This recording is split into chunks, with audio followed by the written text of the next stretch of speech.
Hello students, good morning. Once again I welcome you in the today's science class. But in the last time we study about the first major group of microorganism that is viruses. मतलब हमने last video में first major group of microorganism के बारे में पढ़ा और वो था about the viruses. Now today we are going to start our second major group of microorganism that is the bacteria. मतलब हमने स्टार्टिंग में आपको बताया था बेटा 5 major group of the microorganisms होते हैं. उसमें से कुछ नेम्स आ रहे हैं वायरसेस जो अपना पढ़ लिया हमने. उसके बाद सेकंड ग्रुप चल रहा है आपका दैट इज द बैक्टीरिया. उसके बाद 3 ग्रुप्स और बचेंगे. These are the fungi, protozoa and algae. तो यहाँ पर पहले हम बैक्टीरिया की बात करें. बैक्टीरिया का फर्स्ट टॉपिक हम बताएं. As you know bacteria are invisible through the naked eyes and present in our surrounding. मतलब कहने का क्या हुआ कि बैक्टीरिया जो होते हैं ये माइक्रो ऑर्गेनिजम्स होते हैं. पहले हमने बताया माइक्रो मीन्स होता है स्मॉल और ऑर्गेनिज्म मतलब होता है लिविंग बॉडी. मतलब ऐसे लिविंग बॉडी जो रहते भी अपने चारों तरफ हैं लेकिन अपने को मतलब they are not easily visible to us. कम से कम नेक्ड आईज की हेल्प से तो आपको दिखाई नहीं देंगे. पर वो रहते कहाँ हैं तो लिविंग प्लेस को बोलते हैं हम हैबिटेट. हैबिटेट में हमने लिखा है बेटा दे आर यूनिसेलुलर ऑर्गेनिज्म. आपने क्लास 6 के अंदर पढ़ा होगा, 7 में पढ़ा होगा. जितने भी लिविंग बॉडीज होते हैं ना वो 2 कैटेगरीज के अंदर क्लासिफाई होते हैं. जिनकी बॉडी ओनली सिंगल सेल से मिलकर बनी होती है उसको बोलते हैं यूनिसेलुलर ऑर्गेनिज्म. इसमें आते हैं अमीबा, पैरामीशियम, बैक्टीरिया. ये इसके एग्जांपल है. तो बैक्टीरिया इस कैटेगरी को बिलोंग करता है. मतलब they are unicellular organisms. Okay sir. और ऐसे लिविंग बॉडीज जिनकी बॉडी मोर देन 1 सेल से बनी होती है उसको बोलते हैं मल्टी सेलुलर. और वो अभी अपने यहाँ यूजफुल नहीं है. आगे सुनो. They are found everywhere around us. यहाँ पर सेकंड पॉइंट की हम बात करें बैक्टीरिया हर जगह पर अवेलेबल होंगे. कहाँ कहाँ पर? In the soil, in air, in water, in animals body, inside the animals body, around the plants body और इन और outside of the human body. इन सब जगहों पर बैक्टीरिया अवेलेबल होते हैं. और हम आपको बात बता दें इसमें कुछ जो दिया हुआ नहीं है. एक्सट्रीम कंडीशन, बहुत ज्यादा हाई टेम्परेचर हो वहां पर भी बैक्टीरिया अवेलेबल तो होंगे. भले ही वो अपनी लाइफ को सरवाइव करेंगे और प्रोसेस उनके नहीं होंगे पर they must be present there. और वेरी एक्सट्रीम कूल टेम्परेचर, ये जो पोलर रीजन वगैरह होते हैं उन जगहों पर भी बैक्टीरिया होते तो हैं पर वो एक्टिवेट नहीं होते हैं. मतलब अपने इफेक्ट रिप्रोडक्शन ग्रोथ वगैरह वो कुछ नहीं करते हैं. सिर्फ अपने आप को मैनेज करके रखते हैं कि किस तरह से उनकी लाइफ चल सके. तो ये बात हो गई बेटा अबाउट द हैबिटेट. उसके बाद नेक्स्ट बात आती है अबाउट द साइज. साइज और साइज रेंज. साइज रेंज का मीन्स क्या हुआ कि बैक्टीरिया जो ग्रुप है उसके अंदर जो भी लिविंग बॉडीज आते हैं उनकी मिनिमम साइज क्या है और मैक्सिमम साइज क्या है उसको कहा जाता है size range. Please remember size range of bacteria worries. वो हर बैक्टीरिया की अलग अलग साइज होती है लेकिन रेंज की हम बात करें तो यहाँ पर हमने लिखा है 0.15 माइक्रोमीटर टू 1.5. इसको म्यू बोलते हैं, mu M. 0.15 mu M to 1.5 mu M. मतलब ये आपने डेसिमल फ्रैक्शन पढ़ रखा है उसमें 0.15 छोटा है और 1.5 जो है वो बड़ा है इससे. इसका मतलब ये स्मॉलर टू लार्जर की इस बीच में स्टार्टिंग लिमिट ये है और लास्ट लिमिट ये है. इसी बीच में जो साइज जो होती है बैक्टीरिया की वो इस तरह की होती है. इतनी बात समझ में आ गई. उसके बाद नेक्स्ट हम बात करें what are the shapes of the bacteria. Please remember यहाँ पर हम 2 बातें बता रहे हैं आपको. They are found in the variety of shapes. बहुत सारी शेप्स के बैक्टीरिया होते हैं लेकिन यहाँ पर जो इम्पोर्टेंट है जो फेमस टाइप्स है वो हम आपको बता रहे हैं. They are here given in our book, that is the 4 types of the bacteria. That is the spherical bacteria.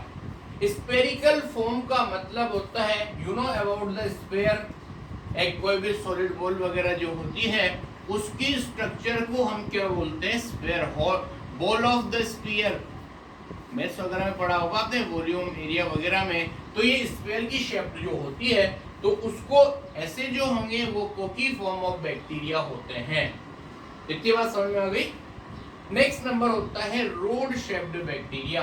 Road shaped का मतलब है जो मेटल की रोड वगैरह जो होती है ना उसकी स्ट्रक्चर जैसी होती है, तो वो इस टाइप के जो बैक्टीरिया होंगे उनकी स्पीसीज का, उनकी प्रजाति का नाम होगा that is the bacillus form. देखिए आप, ये तो आपकी कौन से हो गए, स्फेरिकल। ओके,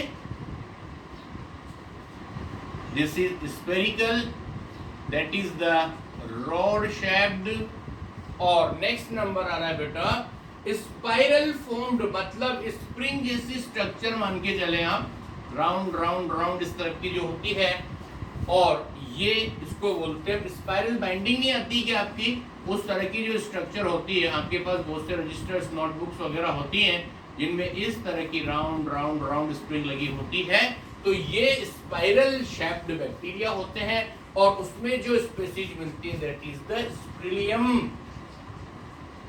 और कुछ बैक्टीरिया ऐसे भी होते हैं जो अपने एक साइन होता है जिसको आप कॉमन लैंग्वेज में कोमा बोलते हैं, तो कोमा की शब्द के बैक्टीरिया होते हैं, उसकी स्पीसीज का नेम होता है विब्रियो।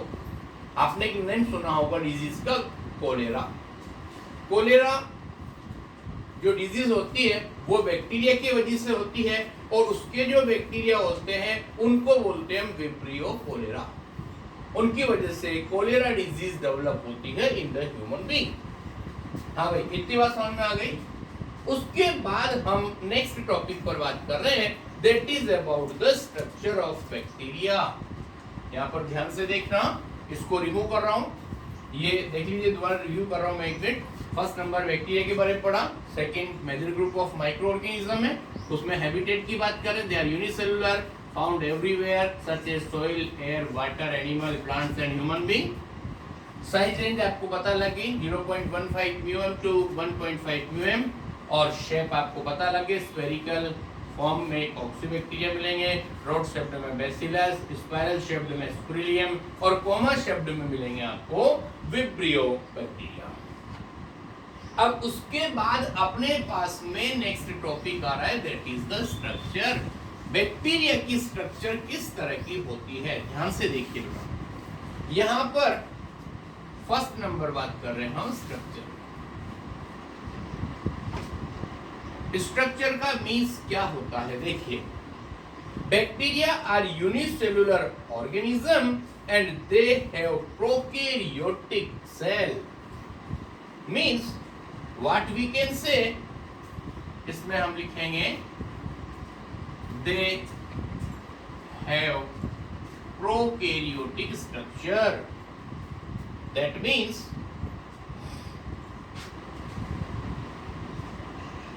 Prokaryotic structure.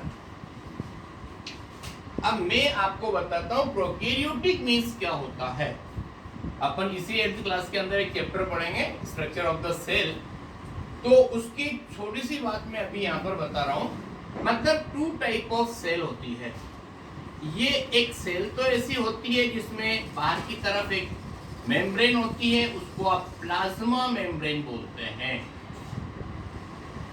ओके, और उसके बीच में एक राउंड शेप्ड स्ट्रक्चर और अवेलेबल होती है, उसको बोलते हैं हम न्यूक्लियस।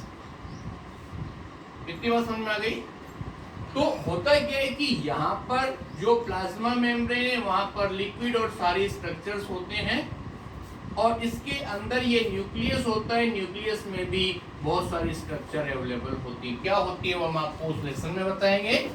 फिलहाल इतना ध्यान रखना कि जिसमें प्लाज्मा मेम्ब्रेन और न्यूक्लियस दोनों सेपरेट होते हैं वो प्रोकैरियोटिक सेल नहीं होती है।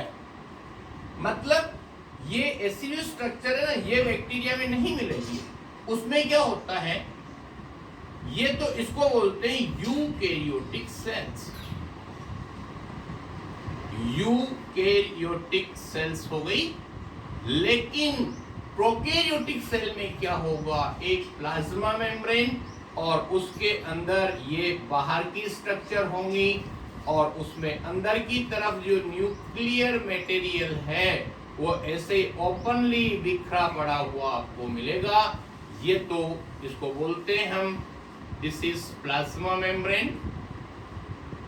प्लाज्मा मेम्ब्रेन और ये हो जाएगा न्यूक्लियर मटेरियल। Nuclear material. तो ध्यान रखना ये इसमें ये प्लाज्मा मेम्ब्रेन, सॉरी, इसमें भी यहाँ पर एक न्यूक्लियर मेम्ब्रेन होती है। तो ये nuclear membrane well organised nucleus आपको नहीं मिलेगा, कहने का मतलब ये है।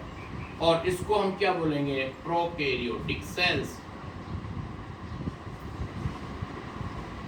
Prokaryotic cells.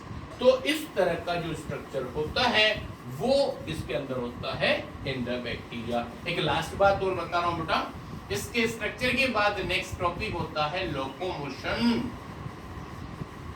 Please look. Locomotion का मतलब होता है जितने भी लिविंग बॉडीज होते हैं ना, उनमें से एनिमल्स अपने one place to other place move करने के लिए कोई स्ट्रक्चर होती है और उसके अंदर आपको एक स्ट्रक्चर मिलेगी, that is the they possess flagella for movement. Please remember, they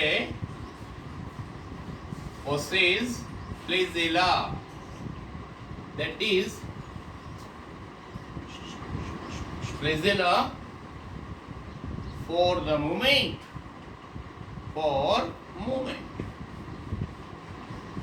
okay. This is enough for today. Thank you very much. We will meet now in the next video. Thanks.